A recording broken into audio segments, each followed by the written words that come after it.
environment, obviously it's a alleyway, there could be cars, there could be people around. I'm worried about the ground itself. I would want police on scene for that. If police are already on scene, I'd want more. I potentially want fire to block off the area. And for the mechanism of injury, it sounds like there could be blood, SMR requirements, severe pain. I'd want ACP there to help with that. There's one casualty that I know of, and again, with a lot of blood, PPE is full droplet precautions, potentially high vis if I'm near a street. Walking up on scene, how is my patient looking? Patient is linked to and ground officer holding palm. Okay, hello sir, my name is Ryan, this is my partner Jackie. Can you tell me your name and age? Gary, 30. Okay, Gary, can you tell me what happened? Was stabbed and with a baseball bat. Okay, Gary, have you been sick in the last few days? Nausea, vomiting, diarrhea, cough, cold, flu symptoms? No. Okay, is this skin mono, pallor, cyanotic? Pallor and water. Can I see any visible breathing? Any hear any sounds? Is the speech clear? Speech is clear, no sounds, elevated breathing. Okay, Gary, can you tell me where you are? I'm not sure. Can you tell me what month it is? Probably December. Okay, patient is he verbal or alert or? He responds to you. Okay, so it sounds like he's verbal. Patient is sick. I'm going to put have a partner put my monitor here. I'm going to take a pulse. Is pulse present? Yes. Okay, partner, can you please get me an ECG, 4 lead, heart rate, respirate, SpO2, blood pressure? I'm going to start with the deadly sweep. Go down the arm, armpit, down the arm, armpit, groin area, leg area, groin, leg, anything? You find the right lower thigh has penetrated Istanbul. Officer is holding flat palm pressure. PCPs arrived on scene. PCP, can you please expose the area and place a tourniquet? Officer, can you please hold better pressure, well aimed, direct into the stab wound? Moving on to airway, I'm going to open the patient's mouth or ask him to open his mouth. Can you open his mouth? Yes. Is there any blood, vomit, swollen conditions? Blood brown and inside the mouth. Okay, I keep my suction unit next to me just in case. Is the patient self-clearing on their own? Yes. Can they move their head at all? They can move their head. And there's no slurred speech or hoarseness? No. So patency is threatened and airway sounds protected. I'm going to move on to respiratory. What's my rest rate? Is it fast, slow? It's fast. And if I put my hand here, does it seem labored? Is he short of breath? He is short of breath and it is labored. Do I hear on auscultation? I'm going to auscultate. Am I hearing any 6 times on the chest? Am I hearing any adventitious sounds? Is it clear movement? What's my volume? Air entry is absent on left side, right side has good entry, clear sounds on right side. Do I see any intercostal, subcostal retraction? You do. I do, okay, and checking my SpO2, it's at 86% with a port left. Yep. I am going to expose the area of the chest with patient's consent. I'm going to check his sternum. I'm going to be considering open pneumo or closed pneumothorax. And I'm going to be checking for any penetrative injuries. Sucking penetrating wound on the left side of the chest. Partner 3-side occlusive, please. I'm going to check for the clavicles. Is there any substantial edema down the rib cage? I'm going to be checking, is sternum stable? Having the patient take a deep breath for like asymmetrical motion or any broken ribs, paradoxical movement. I'm going to be checking, doing a rape because there's punctures, checking for any other wounds, and checking the back what I can right now without turning because the patient may have SMR requirements. What are my findings? You do see some subcutaneous edema on second chest wound. Left side is hypomobile, overextended. Right side is hypermobile. Trachea is deviated towards right. Okay, patient is severely hypoxic and in severe respiratory distress. Partner, please set up NRV at 15 liters per minute, 100% oxygen.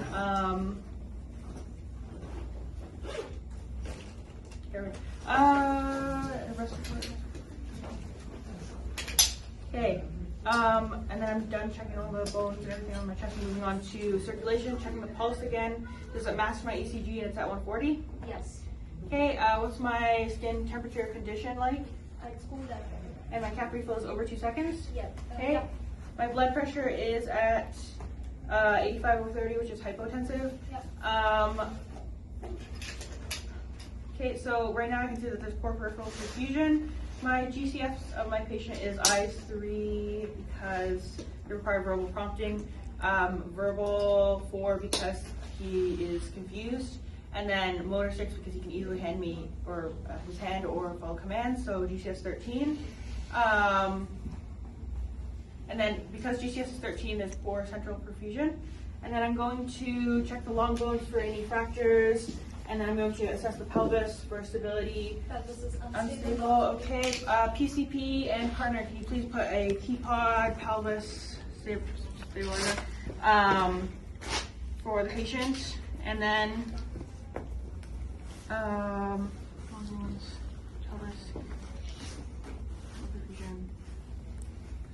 Okay, I'm going to be considering TXA for the bleeds. I'm going to be considering fluid for any shock or hemorrhage, and I'm going to be considering IV access, potentially with ACP. I am going to reassess my tourniquet. How are my pulses bilaterally? No pulse on the tourniquet side. Okay, and then motor and sensory. No motor sensation on the tourniquet. Okay, I'm asked them to tie the feet to make sure that there's going to be no open book fracture. I'm going to ask police to set up my stretcher with a blanket and a hypothermia sheet, and then put the scoop next to the patient behind Cassandra. I'm going to check the patient's head for any TBI potentially. Checking the pupils, equal reactive accommodated, and size. Pupils are 3 mm, accommodative, 3 active. Okay, checking the ears and nose for any blood cerebrospinal fluid, checking the bones for any fractures, breaks, etc. And his speech is still clear and cohesive, or is it becoming more confused? Okay, so because there's increased confusion and hypoxia, I'm going to assume it's a TBI. I'm going to ask partner to put a seatbelt on the patient. And I'm going to, hypothermia management has been done, or is being done. We are going to get ready to log roll the patient once the C-collar is placed. And then I'm going to check the back. So I'm going to go, Jackie's going to take the head side. I'm going to take chest, Cassandra, once you finish. Take the feet, and then we're going to log roll. Or actually, Cassandra, can you just slide the stretcher? Please come here. Get ready to log roll. 3, 1, 2, 3. Checking the back, doing a rake, and checking the C-spine, clap C, tick C.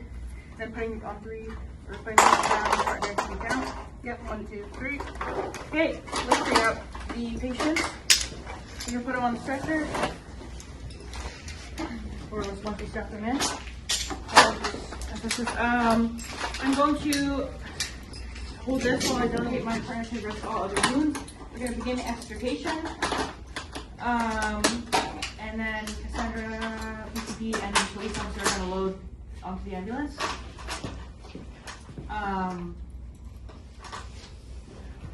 Okay, as I'm doing this, I'm going to check my monitoring, checking my SpO2 has improved to 96%, my blood pressure to 110/40. 110/40. Okay, can you just hold this for me, please? Yep, I'm just going to come back around. Actually, Sandra can hold that for me, partner's going to go drive. I'm going to do a quick sample PCRC. Gary, you need any pain right now? Can you rate it from 1 out of 10? 10 on 10. 10 out of 10, okay. What were you doing when you started? Just walked out. Does anything make it better or worse? The T-pod. What does it feel like, the pain? It's very sharp. Okay, is it radiated or is it just in those areas you mentioned? Everywhere in the body. Okay, and then how long ago did this start? 15 minutes ago. Okay, and then do you have, other than those signs and symptoms, do you have any allergies I should know about? Penicillin. And any medications you're taking?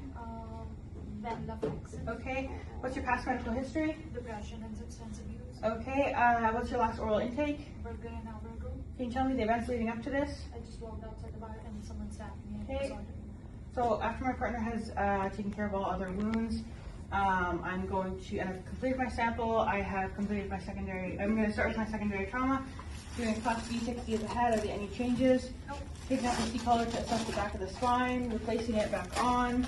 I'm checking, making sure there's no JVD, no tracheal deviation. It's the same. Same as before. Okay, checking exposing the chest, checking class C 60, the back, what I can. Again, class C 60. Mid back, spine tenderness. Okay, checking the abdomen, what I can. I can't because of the T-pod, the pelvis area. I'm going down the extremities, class C 60, any medical alert bracelets, and doing bilateral PMS. Any changes? PMS compromised on 25th. Okay, same thing with the arm, PMS bilateral, any changes from before? Okay, and then I'm going to check my monitor. I have check Okay, I'm going to patch to base hospital or do a patch to the hospital. I have a patient, male, is 30, CTAS 1. We need to go to Elite Trauma Hospital. He has a puncture wound to the left mid-axillary third intercostal space. 3-side occlusive was applied. T-pod was applied to unstable pelvis. We had to tourniquet right leg for wound, TBI suspected. And yeah. Okay.